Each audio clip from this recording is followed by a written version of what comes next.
Friends, براعظم افریقہ میں بہنے والا دریائے نیل جہاں دنیا کی طویل ترین دریاؤں میں اپنی منفرد شہرت رکھتا ہے، وہیں یہ دریا مصر کے معاشی و تہذیبی حوالے سے ریڑھ کی ہڈی کی سی حیثیت رکھتا ہے۔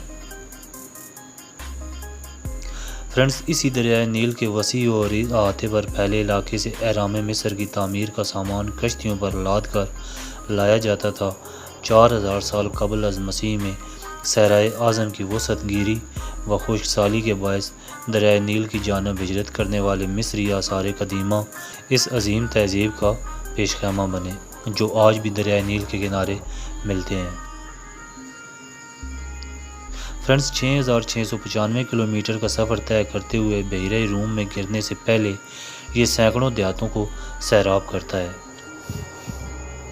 انٹرنیشنل لیول پر دریائے نیل کی ایک وجہ شہرت اس کے نیلے کلر کے پانی میں پائے جانے والے کروکوڈائلز یعنی کہ مگرمچھ ہیں، جو کہ ہزاروں سالوں سے اس دریا کا حصہ ہیں۔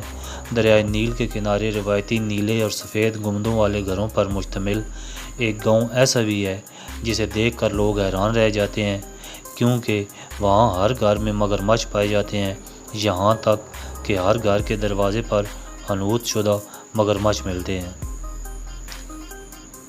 فرینڈز، غرب سہیل نامی گاؤں اسوان ڈیم کی دوسری جانب دریا کے پار آباد ہے۔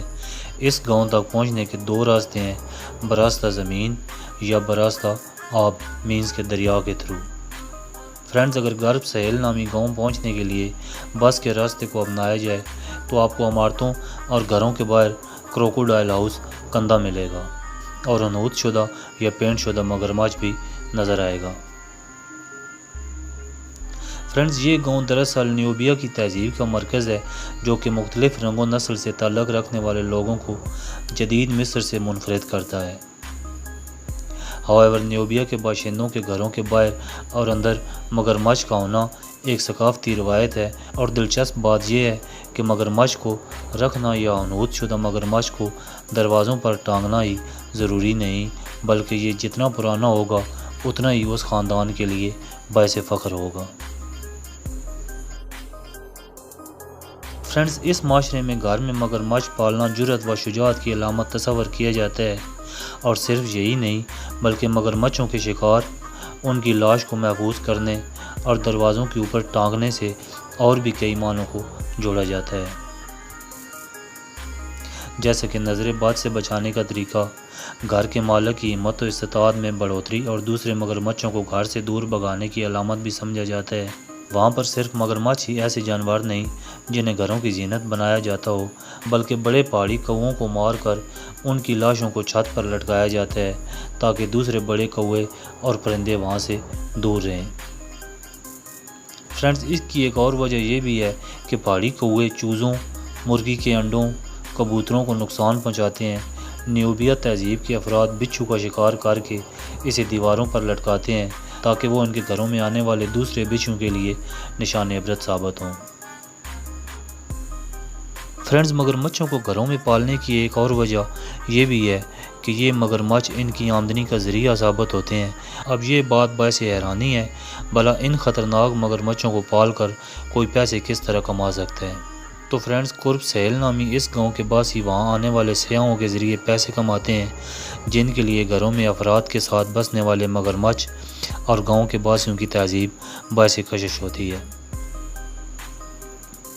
فرینڈز، جب سیاح یا وزٹرز وہاں پر آ کر اپنا زیادہ تر وقت لوگوں سے ان کی تہذیب کے متعلق سوالات کرتے ہوئے گزارتے ہیں، اور ان میں سے ایک بڑی تعداد گھروں میں رکھے مگرمچھوں کو جاننے کے علاوہ انہیں ہاتھوں میں لے کر تصویریں بنوانے میں دلچسپی لیتی ہے۔ فرینڈز، سیاحوں کے حوالے سے تفصیلات فراہم کرنے کے عوض وہ پیسے لیتے ہیں، اور غرب سہیل کے لوگوں کی آمدن کا بڑا ذریعہ یہی ہے۔ ہوائیور لوگوں نے مگرمچھوں کے لیے گھروں میں ٹیراریم بنا رکھے ہیں، اور جب وہ بہت زیادہ بڑے ہو جاتے ہیں تو انہیں دریائے نیل کے جنگلی حصے میں اسوان ڈیم کی شمالی جانب چھوڑ دیا جاتا ہے، کیونکہ جنوبی حصہ میں مگرمچھوں کو چھوڑنا غیر قانونی ہے۔ فرینڈز، مگرمچھوں کو دریا تک بحفاظت چھوڑنے اور خود کو خطرے سے بچانے کے لیے وہاں پر لوگ ان کے جبڑے پر مضبوطی سے کپڑا باندھ دیتے ہیں اور دوسرا کپڑا ان کی دم اور جسم کے گرد لپیٹ دیتے ہیں، کیونکہ بڑے مگرمچھوں کی پونچھ اتنی طاقتور ہوتی ہے کہ وہ کسی شخص کو بھی گرانے کا سبب بن سکتی ہے۔ فرینڈز، اس کے ساتھ ساتھ ان مگرمچھوں کو ٹرک میں ڈال کر نیل کے ساحل پر لے جایا جاتا ہے۔ وہاں پہنچ کر احتیاط سے ان کے گرد لپٹے کپڑے کو کھول دیا جاتا ہے اور انہیں پانی میں چھوڑ دیتے ہیں۔ فرینڈز، عموماً اس عمل کے دوران مگرمچھ حملہ آور نہیں ہوتے کیونکہ ایک آزاد زندگی کا تصور دریا کے نیلگوں پانی کی صورت ان کے سامنے موجود ہوتا ہے۔ فرینڈز، زیادہ تر سیاحوں کی انجوائمنٹ کے لیے لوگوں نے اپنے گھروں میں مگرمچھوں کے انڈے رکھے ہوتے ہیں، جن میں سے نکلنے والے بچوں کو وہ پال پوس کر بڑا کرتے ہیں۔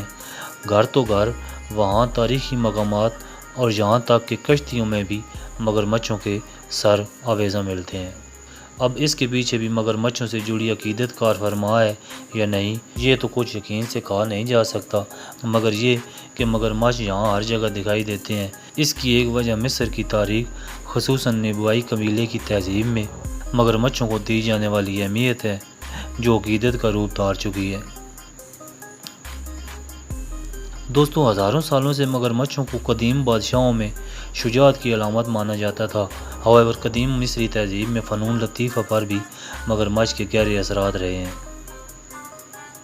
فرینڈز، 4000 سال قبل مسیح اہرام مصر سقارہ پر سوبک مگرمچھوں کے خدا کی تصویر کندہ ہے، جس کا سر مگرمچھ کا اور دھڑ انسانی ہے، جو کہ 4700 سال قبل از مسیح سے 180 سال قبل مسیح کے درمیان فرعونوں نے تعمیر کروایا تھا۔ فرینڈز، اس مندر میں مگرمچھوں کی شاندار تصاویر اور حنوط شدہ لاشیں ہیں، مگر وہاں کسی کو تصویر لینے کی اجازت نہیں ہے۔ however، مگرمچھوں کو مصری ثقافت کے ساتھ ساتھ زراعت میں بھی اہمیت دی گئی، جس کا ثبوت قاہرہ کے زرعی میوزیم میں آویزاں شدہ مگرمچھوں کو دیکھ کر لگایا جا سکتا ہے۔ فرینڈز، مگرمچھوں سے محبت کرنے والے یہ لوگ باقی لوگوں کو ورطہ حیرت میں مبتلا کیے ہوئے ہیں۔ فرینڈز، اس قدیم گاؤں کے ان لوگوں کا مگرمچھ پالنے کا یہ شوق اگر آپ کو پسند آیا ہو تو کمنٹ سیکشن میں اپنی اوپینین ضرور مینشن کیجیے گا۔